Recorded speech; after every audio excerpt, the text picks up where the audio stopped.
Hello, hi అండి, నమస్తే. ఇంటికి చుట్టాలు ఎవరైనా సడన్గా వచ్చినప్పుడు వాళ్ళకి స్పెషల్గా చేసి పెట్టాలంటే బగారా రైస్ ఈజీగా చేయడం ఎలాగో నేను చెప్తున్నాను. ముందుగా రైస్ కడిగి పెట్టుకొని అందులో కొత్తిమీర, పుదీనా ఆకులు వేసి పెట్టుకోవాలి.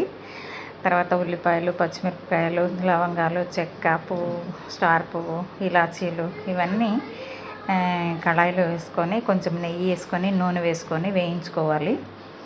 వేయించుకున్న తర్వాత అందులో అల్లం వెల్లుల్లి పేస్ట్, ధనియాల పొడి, కొబ్బరి పొడి వేసి వేయించుకోవాలండి. అవి కొంచెం వేగాక పచ్చివాసన పోయే వరకు వేగాక ఇది చాలా తొందరగా చేసుకోవచ్చండి. ఈజీగా తొందరగా అయిపోతుంది ఈ విధంగా అయితే. ఇవి కొంచెం వేగాక అందులో పుదీనా, కొత్తిమీర, కరివేపాకు వేసుకోవాలండి. అవి కూడా కొంచెం వేగనివ్వాలి. కొంచెం వేగనిచ్చాక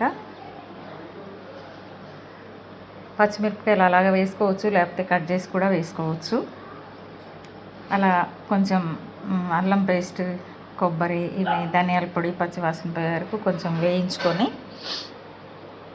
దాన్ని తీసుకొని మనం ముందుగా కడిగి పెట్టుకున్న బియ్యంలో కలిపేసుకోవాలండి. అలాగా కలిపేసుకొని కొంచెం సాల్ట్ వేసుకొని అందులో స్టవ్ మీద పెట్టేసుకొని ఉడికిస్తే బగారా రైస్ రెడీ అండి. చూడండి, ఈ వీడియో మీకు నచ్చితే లైక్ చేయండి, సబ్స్క్రైబ్ చేసుకోండి. Thank you.